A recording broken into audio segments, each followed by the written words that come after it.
کہ نبی علیہ الصلوۃ والسلام نے فرمایا کہ جب قرب قیامت کا وقت آئے گا اس وقت یاجوج ماجوج کی وہ جو دیوار ہوگی وہ ٹوٹ جائے گی اور یاجوج ماجوج کھل پڑیں گے اور وہ پوری دنیا میں پھیل جائیں گے۔ اچھا، ان کی تعداد بہت زیادہ ہے۔ یوں سمجھیں کہ اگر باقی امت کا ایک بندہ ہے نا، اس کے مقابلے میں یاجوج ماجوج 1000 ہوں گے، تو باقی امت ایک بندہ اور اس کے مقابلے میں یاجوج ماجوج 1000 زیادہ ہوں گے۔ اب جب وہ نکل پڑیں گے تو وہ خوب فساد مچائیں گے۔ تو ادھر وہ جو دیوار بنی ہوئی تھی نا، جو سکندر ذوالقرنین نے بنائی تھی، وہ دیوار ٹوٹ جائے گی اور وہاں جو پہاڑوں کے اندر گھرے ہوئے یاجوج ماجوج ہوں گے، یہ نکل پڑیں گے۔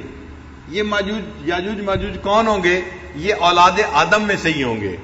مفسرین نے لکھا ہے کہ حضرت نوح علیہ السلام کے 3 بیٹے تھے، ایک کا نام تھا سام، ایک کا نام تھا حام اور تیسرے کا نام تھا یافس۔ یہ 3 تھے۔ تو سام کی اولاد، یہ جتنے مغربی ملکوں کے لوگ نظر آتے ہیں نا، گورے جن کو ہم کہتے ہیں، یہ سب اس کی اولاد میں سے ہیں۔ اور حام کی اولاد میں سے حبشہ کے لوگ ہیں، یعنی جتنے کالے ہیں نا، حبشی افریقہ کے رہنے والے، یہ حام کی اولاد میں سے ہیں۔ اور جو یاجوج ماجوج ہیں، یہ یافس کی اولاد میں سے ہوں گے۔ اور ان کے اولاد میں سے ترک لوگ بھی ہیں۔ ترک لوگ جو ہیں نا، وہ پورے گورے بھی نہیں کہلاتے اور پورے کالے بھی نہیں، بلکہ درمیانی ان کا معاملہ ہے۔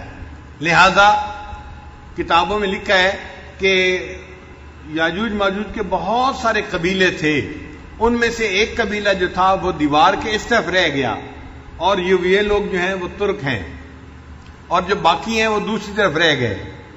مگر جب دیوار ٹوٹے گی تو وہ سب وہاں سے نکل پڑیں گے اور پوری دنیا کے اندر پھیل جائیں گے۔ اور چونکہ ان کی تعداد بہت زیادہ ہوگی، اس لیے جہاں بھی جائیں گے، جیسے چیونٹیاں ہوتی ہیں نا، جگہ کو بھر دیتی ہیں، یہ بھی جہاں جائیں گے جگہ کو بھر دیں گے، حتیٰ کہ کئی جگہوں پر جا کر یہ دریاؤں کا پانی ہی پی جائیں گے اور دریاؤں کا پانی ختم ہو جائے گا۔ ان کا ایک لشکر کثیرہ بحیرہ مردار کی طرف ہوگا اور پیچھے والا ابھی چل رہا ہوگا، اتنے زیادہ ہوں گے۔ اور جب پیچھے والے آئیں گے، وہ اس جگہ کو دیکھ کر کہیں گے، ہاں اس دریا میں کبھی تو پانی ہوا کرتا تھا، حالانکہ وہ پانی اسی لشکر کے پہلے حصے نے ختم کیا ہوگا۔ اور ان کو جو چیز ملے گی وہ کھا جائیں گے، یعنی سانپ بچھو بھی کھائیں گے اور درندے اور باقی جانور ان کو بھی کھا جائیں گے۔ خیر، کھانے والے لوگ تو آج بھی آپ چائنا میں جائیں تو سب کچھ کھانے والے آپ کو مل جائیں گے۔ ہمارے ایک ساتھی ہیں، وہ چائنا گئے پہلی مرتبہ، کہنے لگے کہ مجھے بھوک لگی، تو میں نے کہا کہ چلو کچھ کھانا کھاتے ہیں۔ تو میں ایک ریسٹورنٹ پہ گیا، مجھے ریسٹورنٹ کا راستہ نہیں آتا تھا، کہنے لگے کہ زبان بھی نہیں آتی تھی۔ اب جب زبان بھی نہیں آتی تھی تو میں ریسٹورنٹ کیسے پہنچوں؟ تو میں نے ایک چائنیز کو نا بلا کے اشارہ کیا پیٹ کی طرف کہ بھئی مجھے بھوک لگی ہوئی ہے۔ کہتے ہیں کہ وہ مجھے کہنے لگا، میرے ساتھ آؤ۔ میں اس کے ساتھ گیا تو وہ مجھے بیت الخلاء لے کے گیا۔ میں کہہ رہا تھا کہ مجھے بھوک لگی ہے، اور وہ سمجھا کہ شاید اس کو پیٹ میں تکلیف ہو رہی ہے، یہ فراغت حاصل کرنا چاہتا ہے۔ کہتے ہیں کہ وہ مجھے بیت الخلاء لے کے چلا گیا۔ وہاں جا کے پھر میں نے منہ کی طرف اشارہ کیا کہ بھئی مجھے کچھ کھانا ہے، مجھے ایسی جگہ لے کے جاؤ۔ پھر وہ مجھے ریسٹورنٹ پہ لے کے گیا۔ کہنے لگے وہاں ریسٹورنٹ پہ میں نے دیکھا کہ چوہے بھی پکے ہوئے ہیں اور پتہ نہیں مچھلیاں بھی، اور ہر چیز وہاں پر، سانپ بھی جو ہے نا انہوں نے بنائے ہوئے تھے۔ اور ان کا بہترین کھانا جو ہوتا ہے وہ بندر کا دماغ ہوتا ہے۔ وہ بندر کا دماغ بڑی اچھی ڈش کہلاتی ہے ان کے نزدیک، اور یہ بھی کھاتے ہیں۔ کہتے ہیں کہ میں نے پھر ایک جگہ دیکھا تو مجھے یوں لگا کہ بکرے کا گوشت پڑا ہوا ہے، تو میں نے کہا کہ اچھا میں یہ کھا لیتا ہوں۔ تو میں نے چائنیز سے پوچھا کہ بھئی یہ کس کا گوشت ہے؟ میرا خیال تھا کہ یہ بتائے گا کہ یہ بکرے کا گوشت ہے۔ کہنے لگا، جب میں نے اس کو پوچھا تو آگے سے وہ کہنے لگا وہ پتہ چلا یہ کتے کا گوشت تھا جو اس نے پکایا ہوا تھا۔ تو ایسی بھی قوم ہے جو کتے کا گوشت بھی کھاتی ہے، جو چوہے بھی کھاتی ہے، سانپ بھی کھاتی ہے، بندر بھی کھاتی ہے۔ تو ایسے گوشت کھانے والے قومیں تو آج بھی دنیا میں موجود ہیں، اور یاجوج ماجوج تو ہر چیز کو کھا جائیں گے، لکھا ہوا ہے مفسرین نے۔ خیر، جب وہ کھائیں گے تو حضرت عیسیٰ علیہ السلام ایمان والوں کے ساتھ ہوں گے، اور وہ تھوڑے ہوں گے۔ یاجوج ماجوج کا مقابلہ کرنا ممکن نہیں ہوگا، تو ان کو الہام ہوگا کہ ایمان والوں کو لے کر آپ کوہتور پر چلے جائیے، تو وہ سارے ایمان والوں کو لے کر اس وقت کوہتور کے اوپر چلے جائیں گے اور وہاں پر محصور ہو جائیں گے، جیسے بندہ کسی جگہ جا کے بند ہو جاتے ہیں نا، ایسے بند ہو جائیں گے۔ ارد گرد کی تمام زمین کے اوپر یاجوج ماجوج کا جو ہے وہ دورہ ہوگا، ان کی حکومت ہوگی، لیکن وہ ایمان والوں کو نقصان نہیں پہنچا سکیں گے۔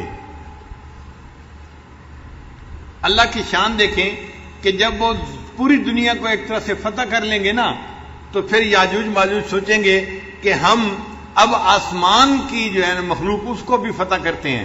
ان کے پاس تیر ہوں گے، وہ تیر چلائیں گے۔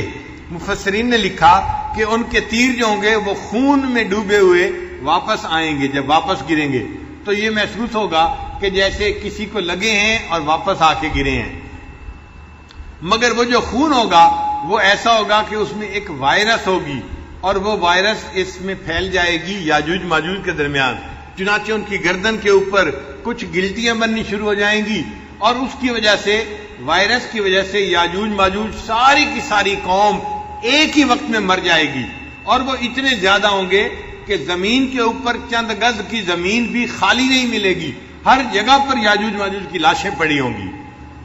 اب ایمان والے ان کی لاشوں کو اٹھا نہیں سکیں گے، تو اللہ تعالیٰ پرندوں کو بھیجیں گے، جیسے گدھ پرندہ ہے نا، مردار کھاتی ہے، اسی طرح بڑے بڑے پرندے ہوں گے، اونٹ کی گردن کی طرح ان کے پاس لمبی گردنیں اور چونچیں ہوں گی، وہ ان کی لاشوں کو اٹھا کے پھر سمندر میں کسی جگہ پر جہاں اللہ چاہیں گے وہاں پھینکیں گے۔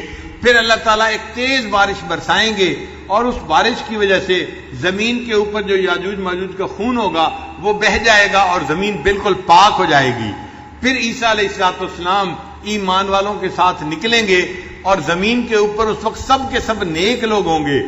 جب نیک لوگ ہوں گے تو 40 سال ایسے ہوں گے کہ زمین کے اوپر کوئی نافرمانی کرنے والا نہیں ہوگا۔ پھر اللہ تعالیٰ برکتوں کے دروازے کھول دیں گے، اتنی برکتیں ہوں گی، ایک گائے کا دودھ پورے خاندان کے لیے کافی ہو جائے گا۔ ایک گائے کا دودھ پورے کے پورے خاندان کے لیے کافی ہو جائے گا۔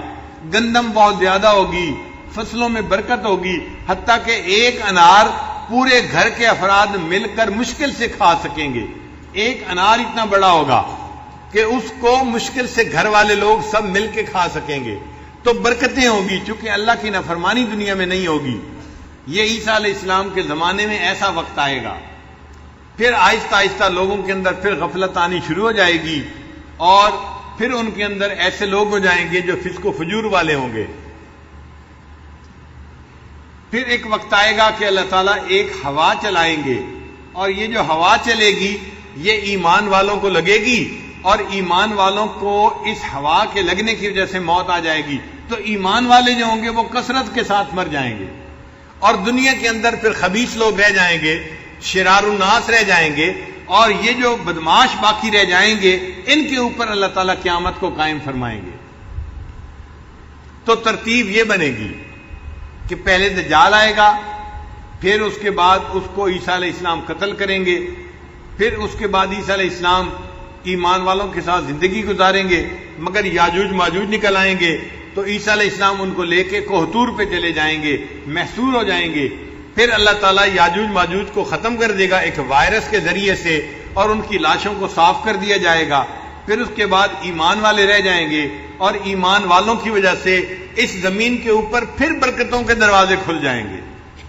اللہ تعالیٰ فرماتے ہیں وَلَوْ أَنَّ أَهْلَ الْقُرَىٰ آمَنُوا وَاتَّقَوْا، اگر یہ بستی دیسوں والے ایمان لاتے اور تقوی کو اختیار کرتے، لَفَتَحْنَا عَلَيْهِمْ بَرَكَاتٍ مِّنَ السَّمَاءِ، ہم آسمان سے برکتوں کے دروازے ان کے لیے کھول دیتے۔ تو آج جو برکتیں رکی ہوئی ہیں وہ ہمارے گناہوں کی وجہ سے رکی ہوئی ہیں۔